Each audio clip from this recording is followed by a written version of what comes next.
नमस्कार दोस्तों, मैं राम मनोहर तिवारी आप सभी का आरएमटी बायोलॉजी में स्वागत करता हूं।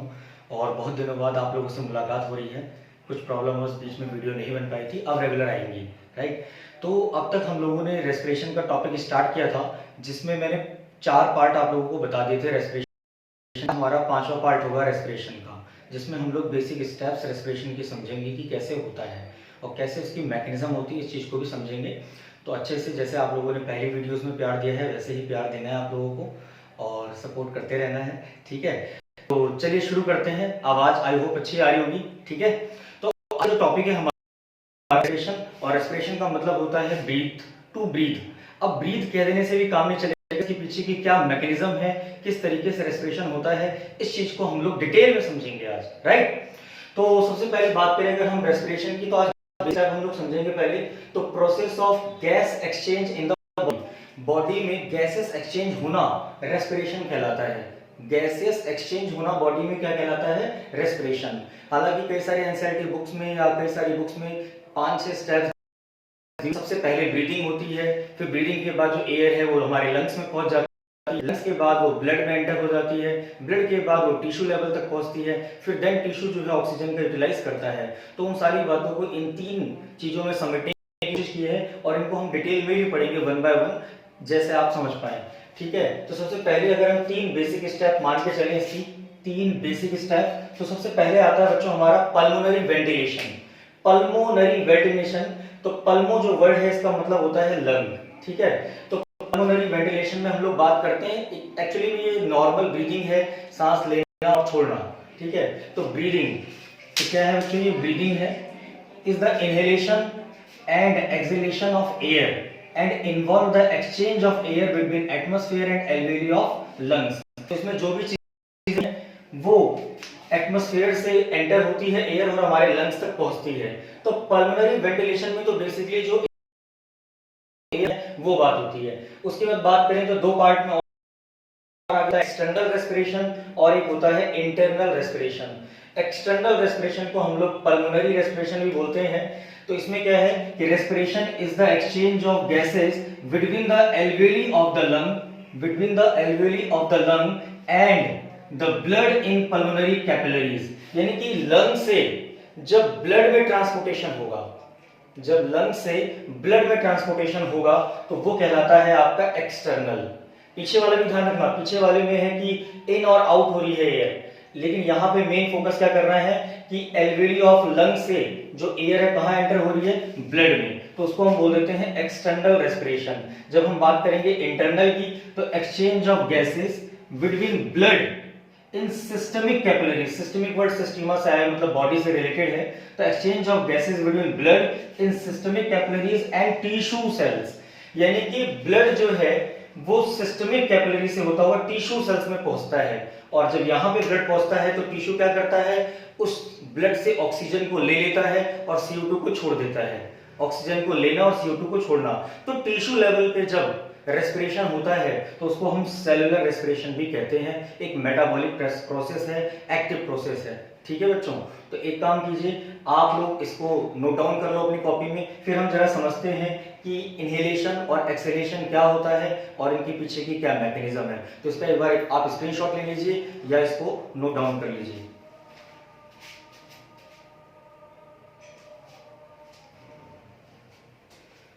तो ठीक है बच्चों, आप लोगों ने स्क्रीनशॉट ले लिया होगा इसका। अब हम बात करें आगे कि इनहेलेशन से हम लोग क्या समझते हैं, उसको जरा समझने की कोशिश करते हैं कि इनहेलेशन क्या होता है, उसके पीछे की क्या मैकेनिज्म है, ठीक है। तो आज का टॉपिक मेन है हमारा कि इनहेलेशन आपको समझा देना, ठीक है। थोड़ा बहुत आप इनहेलेशन के बारे में समझते भी हो पहले से, और थोड़ा सा यहाँ भी समझ लो भाई। इनहेलेशन, इनहेलेशन का मतलब होता है ब्रीदिंग इन, ठीक है। लेकिन कैसे वो चीज भी समझनी होगी, तो पहले मैं समझा दूं, बाद में फ्लो चार्ट बनवा दूंगा। तो डिटेल से मेरी बात आपको ध्यान से सुननी और समझनी है, फिर इसका फ्लो चार्ट भी बना दिया जाएगा जिससे आपके लिए इजी रहे।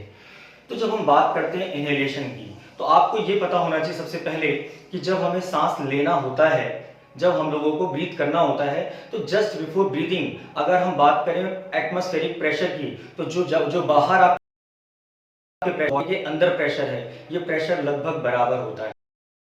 मैंने कि ब्रीदिंग शुरू होने से पहले की जो स्टेज है, आप रेस्ट भी बोल सकते हैं, उस स्टेज पे क्या होता है कि जो प्रेशर है वो बाहर का और अंदर का बराबर होता है। कितना प्रेशर होता है? लगभग प्रेशर होता है 760 mmHg, मिलीमीटर ऑफ मर्करी, जो सी लेवल पे होता है। तो 760 प्रेशर होता है बाहर भी और अंदर भी। अब सवाल ये पैदा होता है भाई कि बचपन से हम लोग डिफ्यूजन पढ़ते हुए आ रहे हैं, अब जब बाहर भी प्रेशर बराबर है, अंदर भी प्रेशर बराबर है, तो आखिर बाहर वाली गैस अंदर आएगी क्यों? सवाल ये पैदा होता है ना। हम लोग पढ़ते हुए आ रहे हैं बचपन से, डिफ्यूजन क्या पढ़ते हैं? High pressure to low pressure चीजों का ट्रांसफर होता है। अब मैंने बोला कि एट रेस्ट जो बाहर का प्रेशर है और जो अंदर का प्रेशर है लगभग 760, वो बराबर होता है। तो अगर हमें एयर इनहेल करना है तो pressure must be reduced in our lungs. जो प्रेशर है लंग्स का वो कम होना चाहिए बाहर के मुताबिक, ठीक है। तो कैसे कम होगा इस चीज को जरा समझते हैं। उससे पहले छोटी सी बात और समझ लीजिए, जरा केमिस्ट्री का एक कॉन्सेप्ट समझ लीजिए। आप सभी ने बॉयल्स लॉ पढ़ा होगा। बॉयल्स लॉ क्या होता है? प्रेशर और वॉल्यूम में इनवर्सली रिलेशन होता है भाई।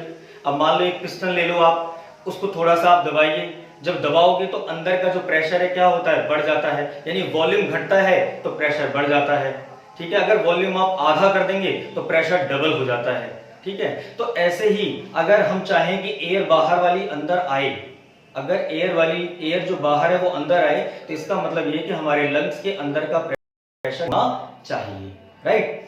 तो बच्चों होता क्या है कि जो हमारा लंग्स है उसमें दो मेन मसल काम करती हैं। दो पर्टिकुलर मेन मसल जो है वो प्रेशर को बढ़ाने का, मतलब जिससे कि वॉल्यूम आपके लंग्स का जो है कम हो जाए और वहां एयर एंटर कर सके, उस दो मेन मसल का बड़ा इंपॉर्टेंट काम है। उनमें से जो सबसे पहली मसल आती है बच्चों वो होती है diaphragm. Diaphragm dome shaped skeletal muscles होती है, ये हमारा है। तो जो डोम शेप्ड स्केलेटल मसल है ये क्या होता है कि जैसे ही हम लोग जब सांस लेने वाले होते हैं तो ये जो हमारी डोम शेप्ड मसल है ये कॉन्ट्रैक्ट होती है और कॉन्ट्रैक्ट होने के बाद फ्लैट हो जाती है, ठीक है। जब ये कॉन्ट्रैक्ट होगी, फ्लैट होगी, तो जो डायमीटर है, वर्टिकल डायमीटर, जो वर्टिकल डायमीटर है वो बढ़ जाएगा, ठीक है ना। जब ये डोम शेप्ड मसल फ्लैट हो जाएगी तो जो वर्टिकल डायमीटर होता है वो बढ़ जाता है। अब वर्टिकल डायमीटर बढ़ गया, इसका मतलब ये है कि वॉल्यूम बढ़ गया, पल्मोनरी वॉल्यूम बढ़ गया। अब वॉल्यूम बढ़ गया है तो प्रेशर कम हो गया। अब प्रेशर कम हो गया है तो बाहर तो प्रेशर 760 था, यहां पे प्रेशर हो जाता है 756, लगभग 4 mmHg का 4 mmHg का डिफरेंस आ जाता है बच्चों। 4 mmHg का डिफरेंस आ जाता है अगर हम नॉर्मली बात करते हैं तो, ठीक है। तो डोम शेप्ड जो मसल है यानी कि डायफ्राम, ये कॉन्ट्रैक्ट होता है। कॉन्ट्रैक्ट होने की वजह से क्या हुआ? कॉन्ट्रैक्ट हुआ तो फ्लैट हो गया, फ्लैट हुआ तो जो डायमीटर है, वर्टिकल डायमीटर, ये बढ़ गया। बढ़ने से पल्मोनरी जो वॉल्यूम है वो इंक्रीज हो जाता है। पल्मोनरी वॉल्यूम इंक्रीज होने से अंदर का प्रेशर कम हो जाता है, 4 mmHg 4 mmHg प्रेशर कम हो जाता है, क्योंकि 1 सेंटीमीटर आपका डायफ्राम डाउन होता है। तो जब 1 सेंटीमीटर डायफ्राम डाउन होता है तो लगभग देखा जाए तो आप 1 2 3 और 4 mmHg प्रेशर जो है वहां पे आ सकता है। और तो जब हम लोग बाहर से सांस लेते हैं तो लगभग 500 ml हम लोग एयर ले लेते हैं, जिसको हम लोग टाइडल वॉल्यूम भी समझते हैं। तो ये खेल था आपका, अगर हम समझें तो किसका? डायफ्राम का। तो पहली इंपॉर्टेंट मसल होती है डायफ्राम। लगभग 75% जो एयर अंदर एंटर हो रही है उसके लिए रिस्पॉन्सिबल है आपका डायफ्राम।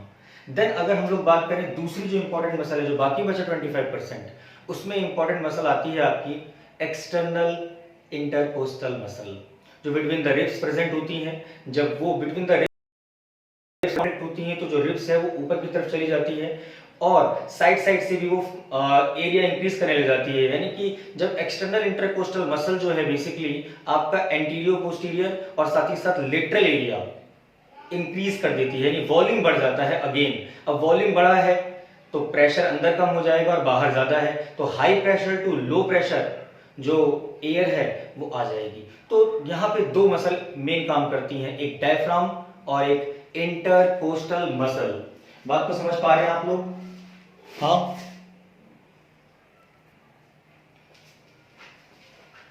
हाँ। तो दोस्तों जैसे मैंने आपको अभी बताया कि किस तरीके से इनहेलेशन होता है, तो दो मेन मसल काम करती हैं इनहेलेशन में, एक डायफ्राम और दूसरा एक्सटर्नल इंटरकोस्टल मसल।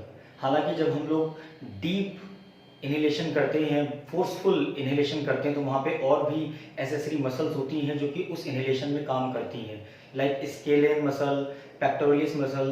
तो कई सारी मसल्स हैं जो डीप इनहेलेशन में काम करती हैं। लेकिन मेजरली अगर देखा जाए तो 75% जो एयर अंदर एंटर हुई है एक्टिविटी से किसके, डायफ्राम से, और 25% जो एयर एंटर हुई है वो एक्सटर्नल इंटरकोस्टल मसल से हुई है। ठीक है, तो इन दोनों का बड़ा अहम रोल होता है। तो जरा समझते हैं, फ्लो चार्ट है तो ये भी बुक से लिया गया है। तो contraction of muscle fibre of diaphragm, जब डायफ्राम का कॉन्ट्रैक्शन होता है तो उससे क्या होता है, जो वॉल्यूम होता है थोरेसिक कैविटी का वो इंक्रीज हो जाता है।